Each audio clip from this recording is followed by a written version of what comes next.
Here's the Ruffner entrance. Looks like we might be entering at the same time as this butterfly. Oh. You going in, sir?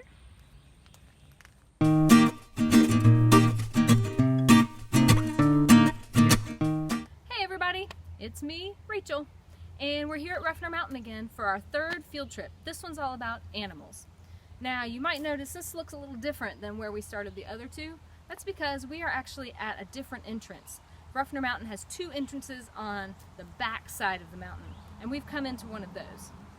You're not going to see me in this video nearly as much as the others, and that's because with plants and with rocks and with mines, it was easy for me to take a hike, plan what I was going to talk about, go home, do some research, and come back out, and that stuff that I planned to talk about was right where I'd left it.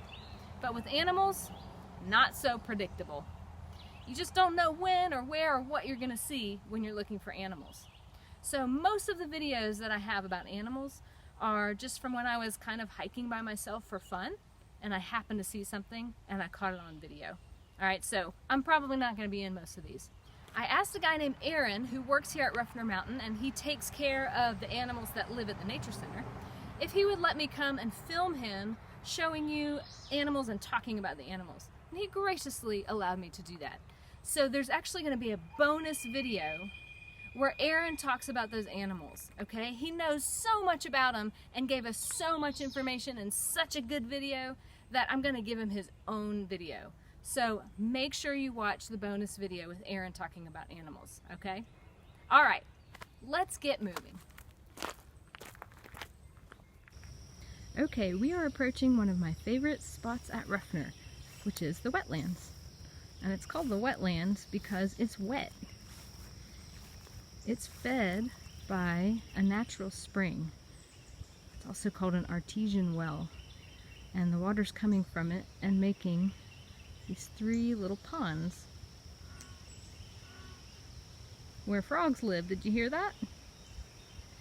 And the reason there are three ponds, well, we'll talk about that a little bit later. Let's explore the wetlands.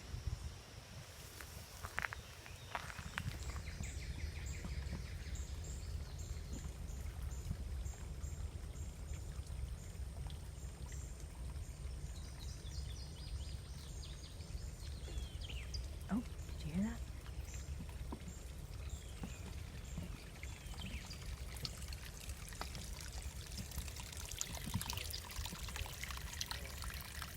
Can you hear him?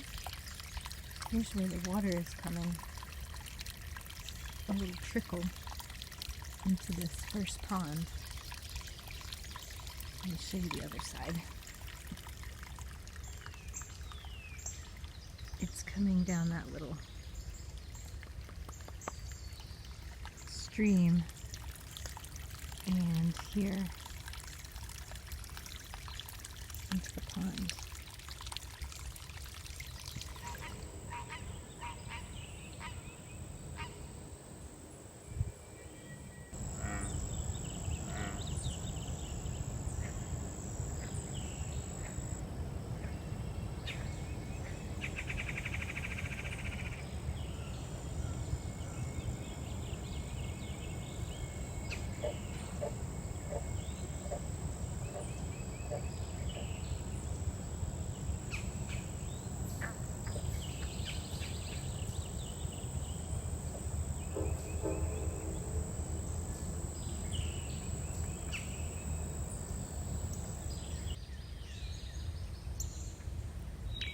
There's a bird called an eastern phoebe sitting on a branch right here. Can you see it? Those branches sticking out of the water, sitting right on the top. I'll see if I can get closer, but it probably will fly away.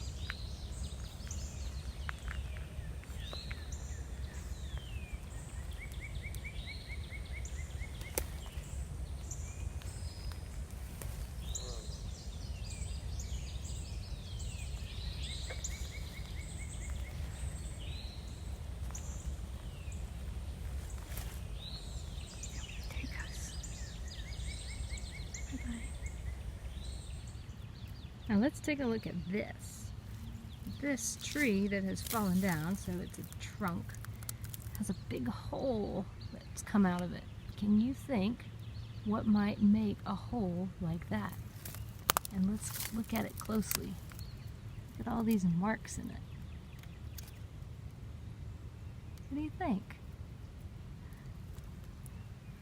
Isn't it a strange hole? And there's another one right there, and then underneath it are all these little bits of wood that came out of that hole, and I'll give you a hint. They got chewed out of that hole. What do you think might have done that?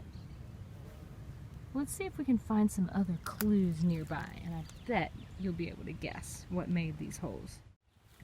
Well, here's another clue.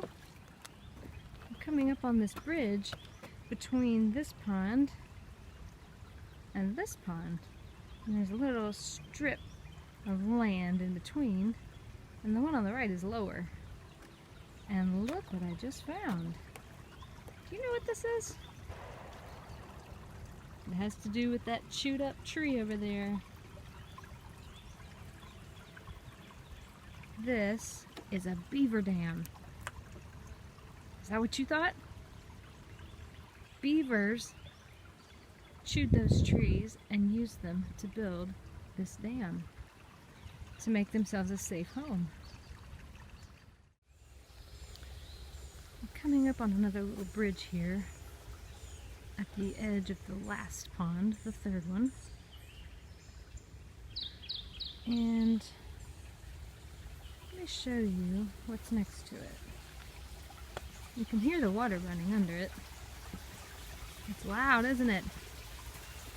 It's so loud I'm having to shout over it. Just kidding, it's not that loud. But look at this. It's overgrown, but this is a beaver dam, another one. And you can really hear the water coming down because it is spread out by this dam. Rather than coming down all in one place, it's coming down all through the dam, and it's slower than it might normally fall down. So it's got all that, it's got that nice trickly sound. It's running under this bridge and then on past. And actually there are a few more dams down that way. And look at this. While I was filming this beaver dam, I noticed something. Do you see that? I'm gonna have to look this up later, but I think that may be a water snake.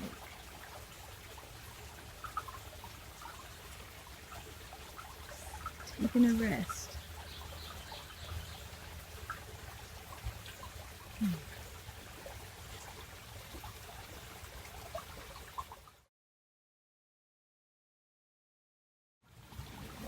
You can only see his tail. Its tail. I don't know if it's male or female. Here it goes. Bye. I bet you know what this is. That's right, that's a birdhouse. But do you know what that is? I'll give you a few seconds to take a good guess.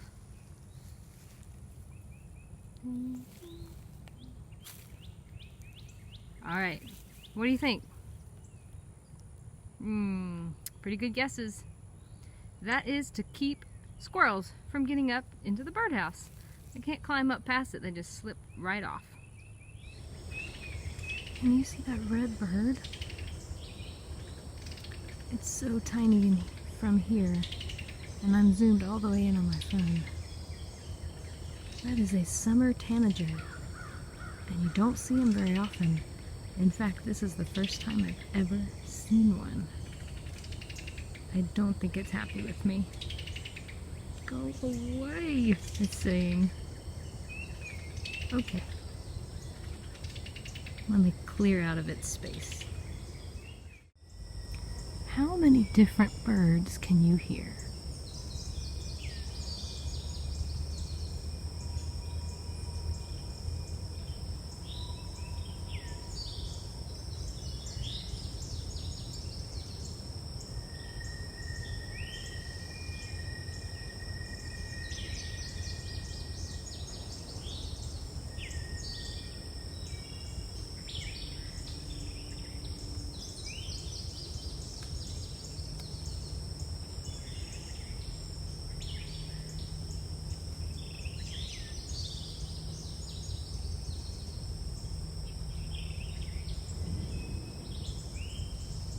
Here's something I bet you'll be interested in because it's gross.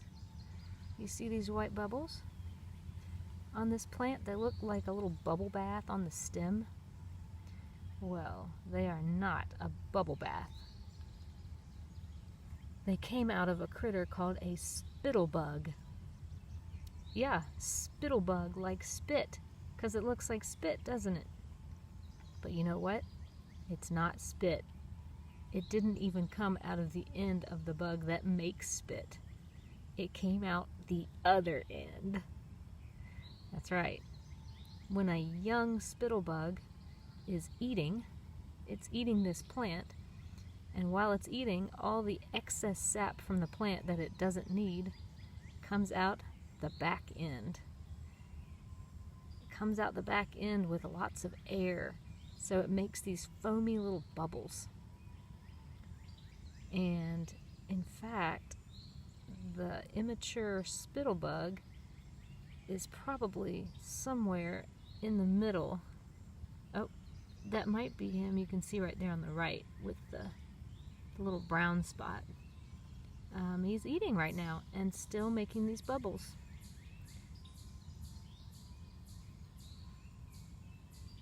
Kind of cool, but also kind of disgusting.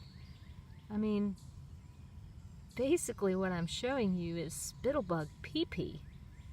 And there he is, right in the middle of it, having his breakfast. Ugh.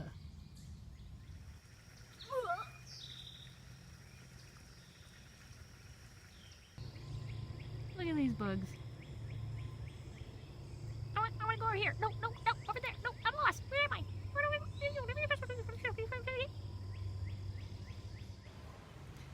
Sometimes a plant grows here that is not supposed to be growing here. They call that an invasive species. You probably heard of an invasion, where someone comes in and takes over where they're not supposed to. That's kind of what these plants do. And sometimes they cause the other plants that are supposed to be here to die. They take up their food or their space. And so the people who work here will tag them and they'll get rid of these invasive species.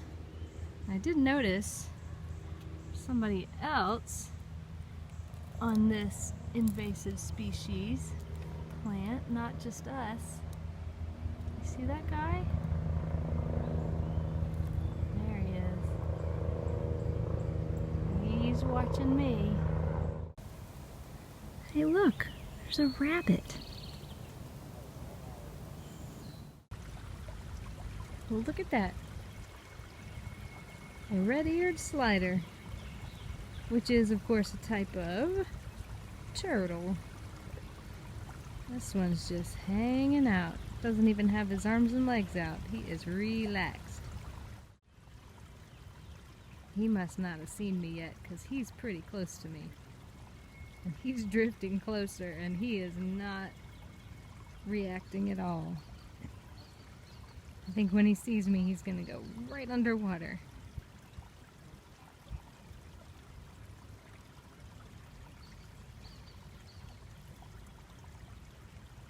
Let me take a step closer and see what happens. He could just be a really chill turtle.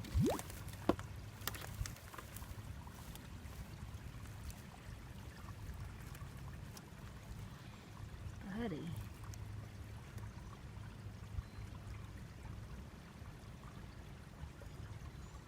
Look at the sun sparkling off his shell. Well, look at this.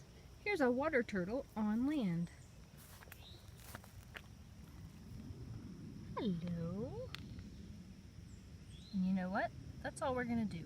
And we're going to leave him alone now, because we are making him afraid.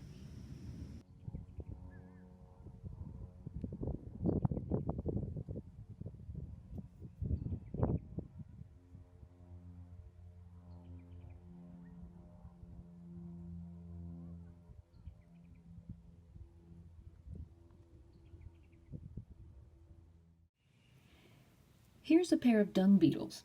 Can you guess what that ball is that they're rolling? If you guessed dung, you nailed it. But that was kind of an easy question, right? I mean, I just told you they're called dung beetles. Here's a trickier one. What is dung?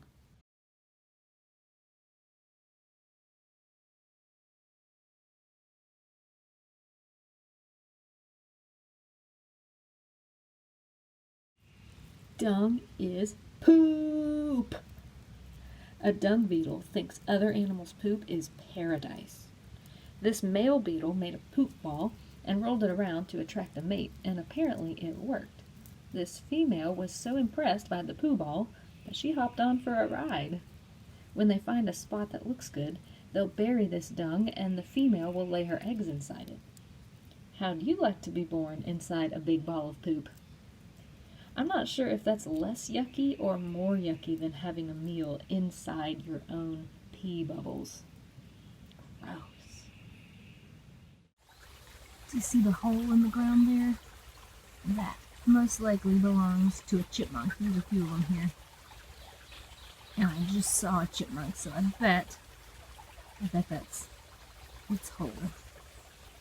You might see some of these in your yard.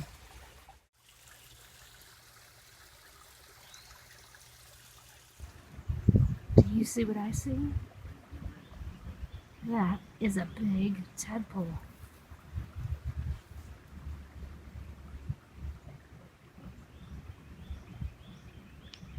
And there's another one right there. Oh. They must not have seen me yet either, because usually the tadpoles dart away as soon as you walk by. Look, here's another one. Let's see how close we can get before he gets spooked. You see him? Ooh, look at that. That's a pre-frog. Gonna put my hand over the water and see if he'll wiggle. You might be able to see. Oh, there he goes. Okay, now you've seen one. You know what it looks like. Let's see how many you can count in this video. Ready? Go.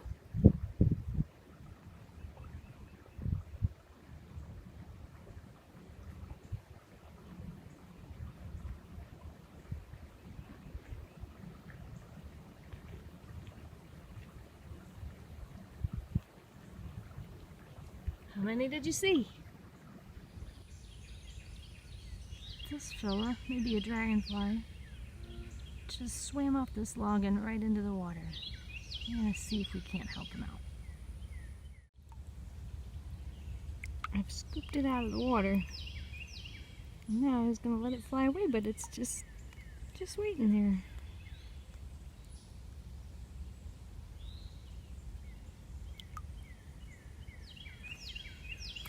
I am standing in a very precarious position right now. So, before he flies at me and makes me jump, let me get my footing a little better, and then I'll see if I can zoom. There we go. I'm gonna put the net down.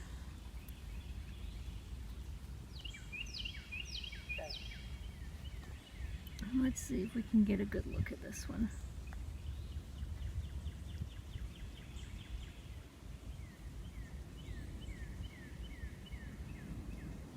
Holding real still for us, huh? Alright, I've put him down on the ground, and I'm back on the ground, so I'm not going to fall in the water from here. And let's see, I'm going to try using the bug viewer. The net and the viewer are both from the Emmett O'Neill Adventure Pack for insects. And let me show you this thing.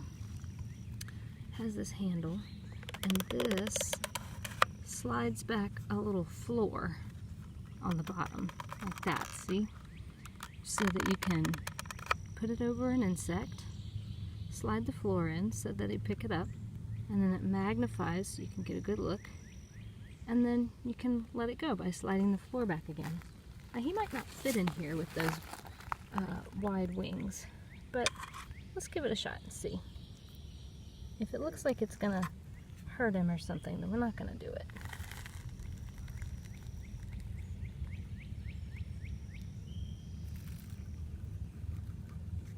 Let's see.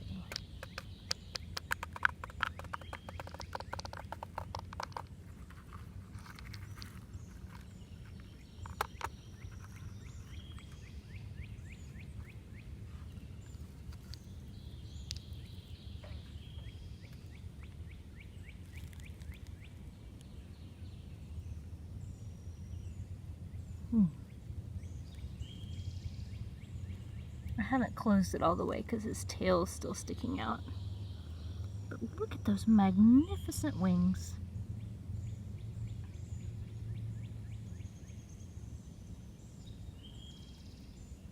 Wow. Sometimes that's just all I can say. Alright, let's let him go.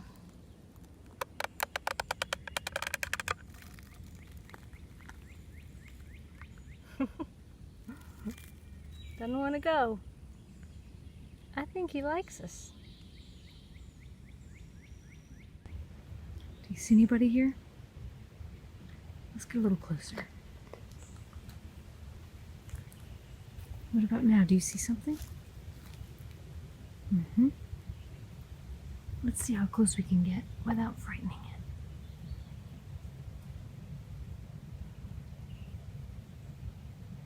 it. Oh, what a beauty. Look at that moth. You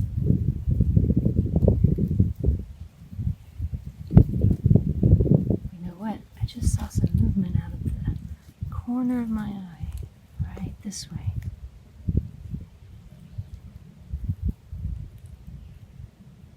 Oh, who's that? A daddy longlegs.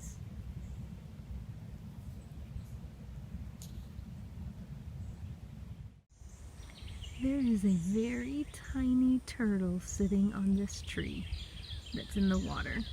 So tiny that, you know what? It's a baby. I'm gonna zoom in. Do you see it right now? Look how cute! That's a baby red-eared slider.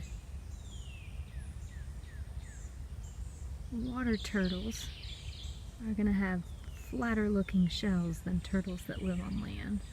The red-eared slider is a kind of pond slider, and it has that flat shell because it helps it move through water better. Here's another baby turtle.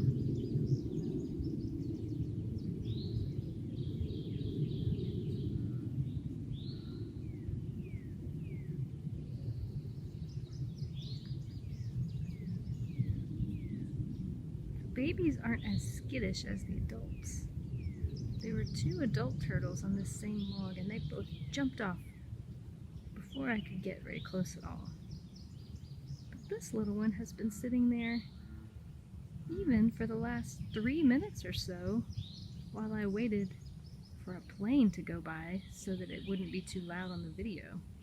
I just stood here waiting, and that little guy just sat there.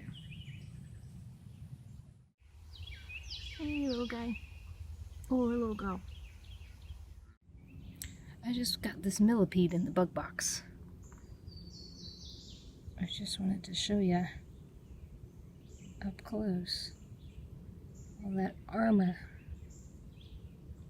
and the cool colors on each piece.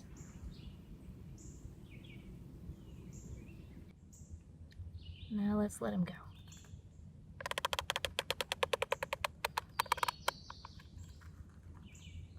Looks nervous. Oh, this is your home.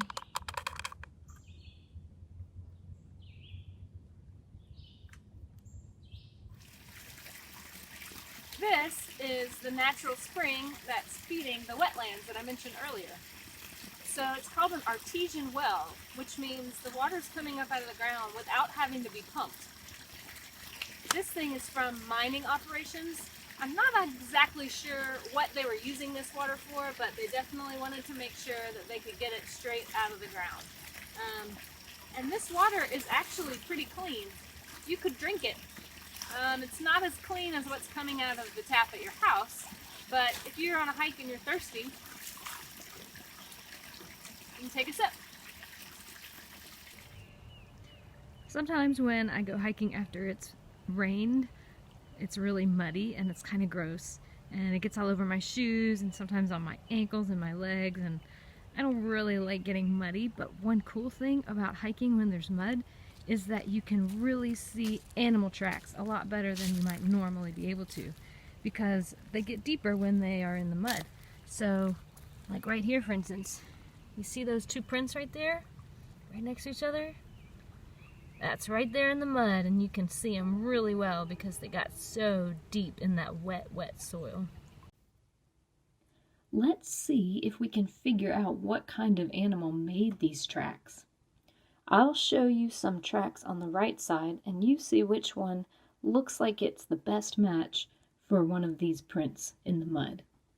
All right, let's see. Here's a turkey track, and here is a rabbit track, and here's the track that is made by a coyote. What do you think? Yeah, it's got those toes, and I think the coyote is probably the best match. Okay, now let's try something a little more difficult. I'm going to put up 3 more tracks, and these are a lot more similar. Let's see. Coyote, fox, dog. Are you having trouble? Yeah, me too. I can't tell which one of those animals this track was made by. But at least we know that it was probably an animal from the canid family, which means the dog family, because a coyote, a fox, and a dog are all a similar type of animal. Hey, good work! And that's Ruffner Animals, and that's the end of our field trips. Thank you so much for coming along with me. This has been amazing, and I hope that really soon you'll get out here to Ruffner with your family and discover some of the other things that we didn't even get to talk about.